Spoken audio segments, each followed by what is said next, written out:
RBI 2000 के नोटों को वापस लेने जा रहा है, तो क्या ये एक नोटबंदी है? द आंसर इज नो, ये नोटबंदी नहीं है। इस वीडियो को ध्यान से देखिए, आपको समझ में आ जाएगा कि अगर ये नोटबंदी नहीं है तो फिर क्या है और आपको क्या क्या चीजें करनी है। बहुत ही इंपॉर्टेंट वीडियो को पूरा देखिएगा। देखिए, पहली बात तो आरबीआई ने ये कहा है कि ये नोटबंदी नहीं है, बल्कि जिस पर्पज की वजह से 2000 के नोटों की छपाई की गई थी वो पर्पज अब पूरा हो चुका है। इसकी वजह से बैंक इन नोटों को वापस ले रहा है। तो अब आप 23 मई से 30 सितंबर तक किसी भी बैंक की किसी भी ब्रांच में जाके इन नोटों को आप एक्सचेंज करा सकते हैं, भले ही वहां पर आपका कोई अकाउंट है या नहीं, इससे कोई भी फर्क नहीं पड़ता।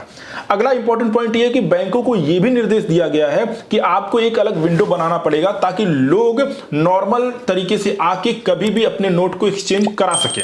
यहां पर इंपॉर्टेंट बात यह भी है कि जो सीनियर सिटीजन है या जो दिव्यांग लोग हैं उनके लिए स्पेशल व्यवस्था करने का निर्देश दिया गया है, लेकिन क्या की जाएगी अभी ये क्लियर नहीं है। एक इंपॉर्टेंट बात यह भी है कि आप सिर्फ 20,000 तक ही जाके एक्सचेंज करा सकते हैं एक बार में, यानी कि एक बार में आप सिर्फ 5 नोट ही एक्सचेंज करा सकते हैं, उससे ज्यादा नहीं।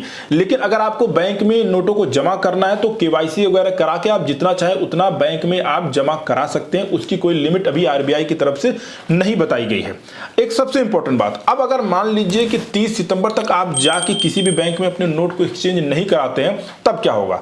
तो उसका आंसर यह है कि उस केस में 2000 का जो नोट है वो लीगली तरीके से किसी काम का नहीं रहेगा, कागज का टुकड़ा हो जाएगा, लेकिन आपके खिलाफ कोई लीगल कार्रवाई भी नहीं की जाएगी। क्योंकि अगर आपको याद हो तो लास्ट टाइम क्या सिस्टम था कि डेडलाइन तक अगर आप जाके अपने नोटों को एक्सचेंज नहीं कराते हैं तो वो एक तरीके से अपराध माना जाएगा और आपके खिलाफ लीगल कार्रवाई भी हो सकती थी। लेकिन इस बार ऐसा कुछ नहीं बताया गया है कि आपके खिलाफ कोई लीगल कार्रवाई की जाएगी। तो अगर 30 सितंबर तक के बाद भी आपके पास नोट है तो आप उसे देखिए, रखिए, पूजा कीजिए, लेकिन वो किसी काम का नहीं रहेगा और आपके खिलाफ कोई लीगल कार्रवाई भी नहीं की जाएगी।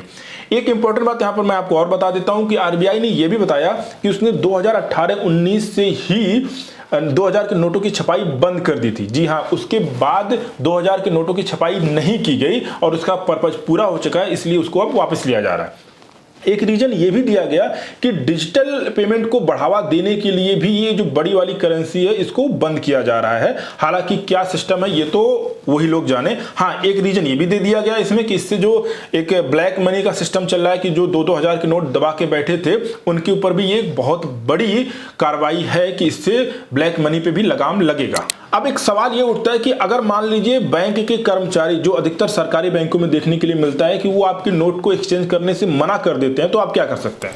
तो पहले तो आपको उस बैंक के जो ब्रांच मैनेजर है उनसे आपको कांटेक्ट करना है, उनसे आपको बोलना है। अगर मान लीजिए कि 30 दिन के अंदर आपकी शिकायत को वहां पर नहीं सुना जाता है या उसका निपटारा नहीं होता है, तो आपको जो ये स्क्रीन पे वेबसाइट दिख रही होगी, इस वेबसाइट पे आप उस ब्रांच या उस बैंक के खिलाफ शिकायत दर्ज करा सकते हैं। ये आरबीआई की ऑफिशियल वेबसाइट है, इस पे आप जाके शिकायत दर्ज कराइए, आपके काम को सुना भी जाएगा और आपके नोट को एक्सचेंज भी किया जाएगा। तो ये 2000 के नोट से रिलेटेड बहुत इंपॉर्टेंट बातें थी। इस वीडियो को आप ध्यान से आपने अगर देख लिया होगा तो आप कमेंट करके बताइए कि क्या आपके सारे डाउट्स इसमें क्लियर हो चुके हैं, या अगर आपको कोई और डाउट है तो आप कमेंट करके पूछ सकते हैं, आपको मैं कमेंट में ही इसका जवाब दे दूंगा। बाकी अगर वीडियो इंफॉर्मेटिव लगी हो तो इसे शेयर कर दीजिएगा, हमारे चैनल को ऐसे तमाम वीडियो के लिए सब्सक्राइब भी कर लीजिएगा।